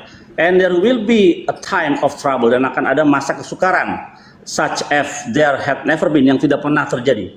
Yang mana nih ayat 2 ini? Many, ya ayat 2. Many of those who sleep in the dust, banyak orang yang sudah mati, yang dikubur di bumi, Tidur di dalam tanah. akan bangkit. Therefore, for this, bagi yang pertama adalah bagi kehidupan yang kekal dan bagi kehancuran yang kekal, gitu. For everlasting abhorrence. Terus pertanyaannya apa? Sini nggak ada ngomong soal tokoh. Siapa yang akan membangkitkan? Nggak ada. Pertanyaan saya, siapa dari semua tokoh, siapa yang menggenapi itu? Berarti Ya, ada firman Tuhan yang tidak digenapi. Semua kita akan menggenapi itu. Semua kita. Pertanyaan saya, berarti ini belum terjadi. Belum. Ini belum digenapi. Belum digenapi. Ini semua orang, kan ayatnya Semua orang. Nah, mohon maaf. Wadarabalana Yesus saya, mathalau wa nasiya khalqah. Itu sama saya ayatnya tuh. percaya kepada Yesus. Dalam surah Yasin Karena dia diterangkan mati gitu. dan dia bangkit. Saya manusia. Nggak ada hubungannya. Saya akan mati. Tak ada hubungannya Tapi saya dengan percaya Yesus saya di bisa situ. Ya. Cak Ayu, nggak ada Percaya hubungannya itu. dengan Yesus. Pertanyaan Dalil saya, itu nggak ada. Bang Yosef, bukti bahwa Tuhan akan membangkitkan orang yang mati pada akhir zaman. Mati terus dibangkitkan dan hidup kekal siapa, saudara? kita semua. Selalu kita semua. Pertanyaan saya, siapa, saudara? Kita Hidup semua. kekal ya? Siapa? Kita semua. Ada Siapa? yang hidup kekal di Pertanyaan surga, saya, ada siapa hidup yang kekal di sudah hidup neraka. kekal? Bangkit dan hidup kekal. Siapa? Kita Belum semua. ada. Itu bukan cerita tentang yang sudah terjadi. Baru bukti akan bahwa terjadi. memang benar hal itu yang pada akhir zaman itu benar adanya. Iya, akhir zaman. Silakan. Tapi lucu ente ini, Anda membahas tentang akhir zaman, tapi Anda menyusupkan Bang Suma, kemudian mohon iblis maaf, yang Bang bangkit. Suma. Saya tidak mengajak Bang Suma. Ini dalam hal ini Enggak. Bang Suma tidak Jangan bisa so ini. tahu. Ini komal saya. Oh, iya. Ini komal saya, jangan so tahu. Lupa. Anda ingin mengambil data-data sama seperti Yehezkiel 37. Al-Quran surah Yasin juga 78 79 menjelaskan itu. Wadarabalana mathalau wa nathiya halqa. Itu juga diterangkan dalam Al-Quran. Tapi mohon maaf Bang Suma, kami tidak ajak-ajak Bang Suma dalam hal ini. Oh, nggak bisa. Islam itu datang berasal dari sumber yang sama. Nggak bisa. Ayat 2 Aki baca deh. Sebentar. Banyak orang. Ini bukan satu orang. Bukan satu orang. Banyak orang. Sama Kecuali ada banyak orang. Kebuatannya begini. Ada satu orang. Satu orang. Nah, Nah, banyak pertanyaan orang saya itu. untuk Pak Iya. Yosef. Pak Yosef, saya tahu Elia terangkat hidup-hidup ke surga, hidup kekal. Tapi mendingan mohon nyembah maaf, Elia, ketahuan. Nah, Elia aja kau sembah. Bang Yosef, Elia kau sembah. mohon maaf, Bang Yosef nggak akan terangkat hidup-hidup, tapi Bang Yosef mati. Gimana? Justru yang mati itu harus disembah. Lucu. Yang kalau mau yang hebat-hebatan yang mana ya Elia dengan Henok yang nggak mati, yang tidak pernah disentuh oleh malaikat maut. Pertanyaan saya, Bang Yosef, tunjukkan saya bukti bahwa akhir zaman itu, kebangkitan itu akan terjadi. Sosoknya siapa yang sudah menggenapi itu? Tunjukkan buktinya. Ya Allah ya Mereka Karim. Kenapa bisa menggenapi, Cak Ayu? Oke, kita baca. Jangan kau Baca kaitkan, deh. dengar. Oh, Bang Jangan Suma, kau mohon maaf, kaitkan Bang Suma, iblis. kami tidak Sabar. ngajak Bang Suma dalam hal ini. Itu iman saya juga, nggak bisa dong. Oh, iman Bang Jangan, Suma juga. Iya, nah, saya tanya. jangan kau kaitkan dengan iblis yang keluar dari kubur itu, jangan. Yang kau sembah itu bukan orang yang diceritakan dalam kitab Daniel itu. Berbeda. Yang keluar dari kubur pada hari ketiga itu adalah manusia yang dijadikan sebagai tanda untuk orang-orang jahat. Jangan kau katakan bahwa oh itu penggenapan. Bang Kan Suma, lucu saya ente. mohon maaf, Oke. kami nggak aja. Oke, Akhi Zuma, kita bacakan lagi ya Nah, ayatnya. ini ya. komal saya, nanti tinggal saya pencet ini kau terlempar ke neraka. Kita baca lagi ya. Jangan so Akhi tahu. Zuma. Dan Iya, silakan Ahi. ya, dan banyak dari antara orang-orang Yang telah tidur Iya, yang telah tidur di dalam debu, di dalam tanah, debu tanah. akan bangun. Banyak orang. Sebagian mendapatkan Bang hidup Suma yang nggak kekal. protes kan kalau Orang-orang tidur itu bukan oh, mati kan? orang-orang berarti banyak atau sedikit? Apalah orang ini. Tidur Giliran kalau ada di Joseph, Bang Suma nggak protes. kata siapa? Justru kalau Anda berbicara tentang Nabi Isa di dalam Al-Quran itu, Anda selalu mengatakan Nabi Isa itu mati. Kami katakan tidak mati. Anda lah yang mengatakan itu, bukan kami yang mengatakan. Nih, kamu itu penumpang gelap. Kau ambil kitabnya Yahudi, kau artikan sesuai dengan kemauan Anda. Sekarang ketika Yesus mengatakan dalam Yohanes 12 nomor 31, iblis keluar dari kubur, Anda mengatakan itu adalah Tuhan. Kan aneh. Habis itu iblis ini Anda bawa ke Daniel 12. Bang Yosef, katanya iblis bisa bangkit. Bang Suma bilang iblis bisa bangkit, terus hidup Ya kembali. Allah. Ada nggak di dalam Coba-coba, kitab dengar. begitu? Ada Mumpung iblis kau bangkit pertanyakan nggak? itu. Mumpung kau pertanyakan itu, dengarkan saya. Ahi, tolong dibacakan di dalam kitab Yesaya 14 nomor 15. Mumpung kau tanya, supaya kau tahu bahwa yang kau sembah selama itu adalah setan.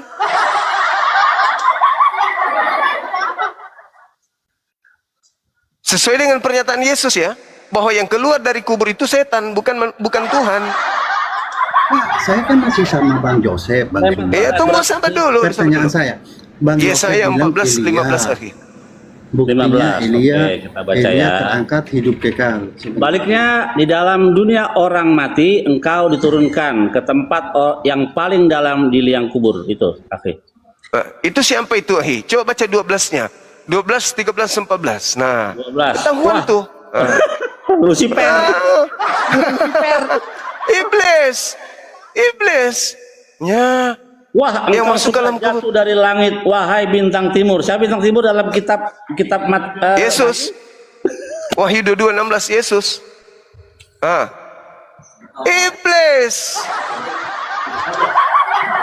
Dan kata Yesus di dalam Yohanes 12:31 Bang Suma. bahwasanya dengar dulu, saatnya dunia dihakimi, kata Yesus, saatnya dunia dihakimi. Sekarang juga iblis penguasa dunia dilemparkan keluar. Keluar dari mana? Keluar dari kubur. Jadi kamu menyembah siapa? Makanya ketika dia keluar dari kubur apa katanya? Kepadaku telah diberi kuasa baik di langit angkasa maupun di bumi. Itu siapa? Ya iblis, penguasa dunia itu iblis. Menurut Bang Suma, yang keluar dari kubur itu iblis. Yes, Ya kan? menurut Yesus. Nah, Bang Yosef juga menyetujui hal itu. Saudara, di dua raja-raja. Menurut Yesus. Siap. Pegangan, Bang Yosef. Pegangan, Bang Yosef. Cici. Dua raja-raja Cici. pasal 13 ayat 21. Itu tulang belulangnya Elisa kesentuh oleh mayat dan bangkit. Itu sebagai tanda mujizat atau dengar, Bang Suma diam dulu. Bang Suma jangan kacau Rena. Bang Suma diam dulu. Pertanyaan saya, Bang Yosef, apakah yang bangkit itu? Apakah jadi Tuhan begitu? Enggak. Enggak. Dulu loh, Yosef. Apakah tulang-tulang itu datang mengatakan apa? Pergilah ke seluruh dunia, jadikan seluruh ini manusia kalian menjadi berdua muridku. gimana Apakah nih? demikian begitu? Udah pada panik Tidak. ini. Saya sendiri. Yang mengatakan hal seperti itu adalah yang ada di kitab lo yang kau sebut Sebentar dulu. Yesus. Ini nggak ajak-ajak Bang Suma dalam hal ini. Masalah hal-hal ajaib begini nggak ajak-ajak Bang Suma. Ya. Lah, Tentang baca Yosef, Matius Yosef. 24 nomor 24. Loh, sebentar. Iblis melakukan banyak mujizat, tanda-tanda dan kekuatan. Sekiranya mungkin menyesatkan banyak orang. Bang Suma. Bang Suma gilirannya nanti Bang Suma. Tenang aja. Oh, Masih dapat giliran. Monyet. Gantian kamu nanya mulu. Sekarang aku tanya ya, sekali ya. Bang Yosef. Enggak, jangan gitu. Tadi Kamu Anda, udah tanya Anda, berkali-kali nih. tadi Anda Sekarang saya tanya menyetujui satu pertanyaan saya. Bang Suma. Sebentar dulu. Tadi Iya, jangan mengatur di sini dong, ganti-gantian dong. Kamu udah nanya sama saya berapa kali? Mana nih ini kalian juga saling tanya tadi.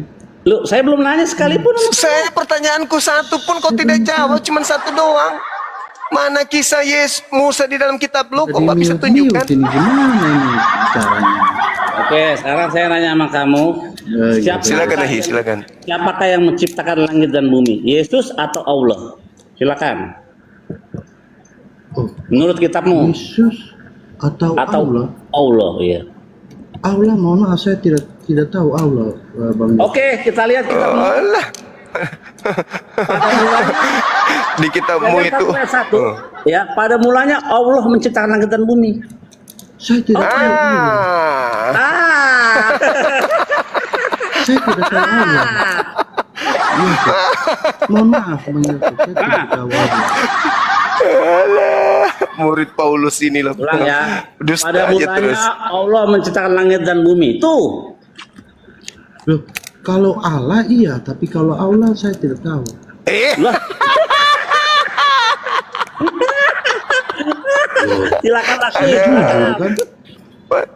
Parah. Saya udah jawab jujur.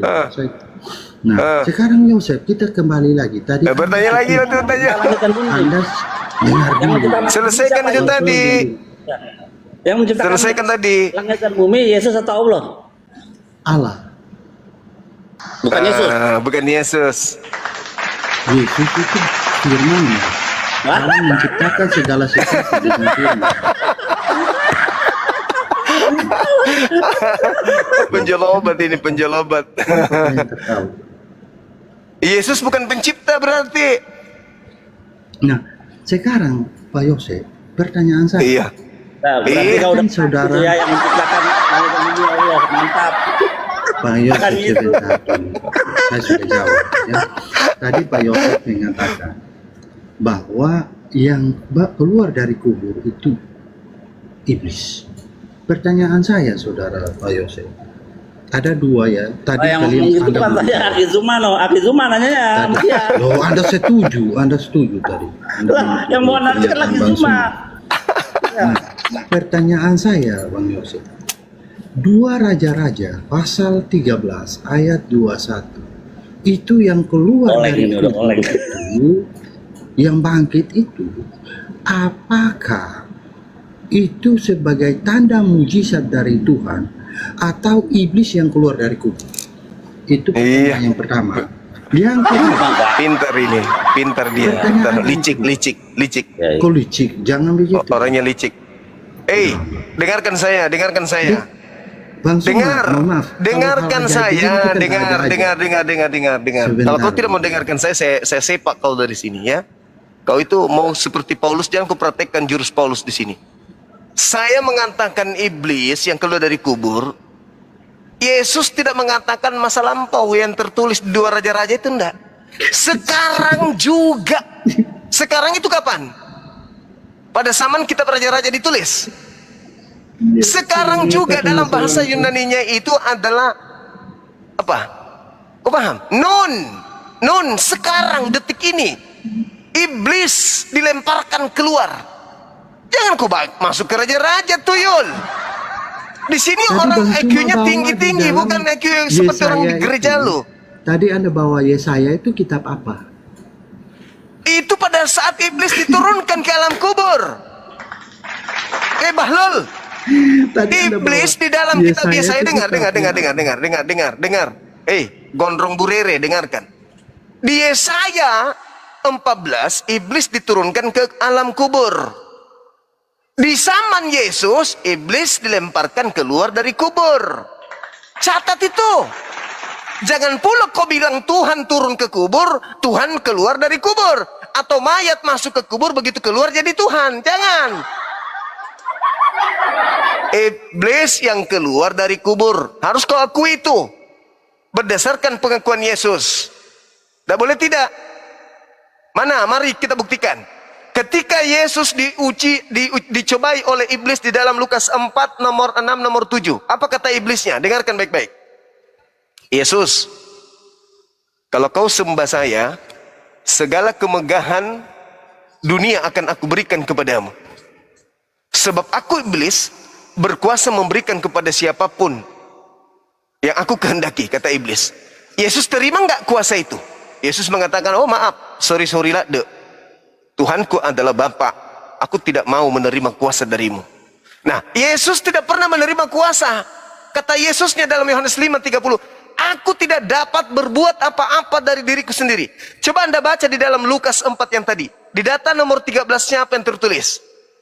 Setelah iblis mencobai Yesus, iblis mundur dari mencobai Yesus, lalu menunggu waktu yang tepat. Ingat, apa kata iblisnya?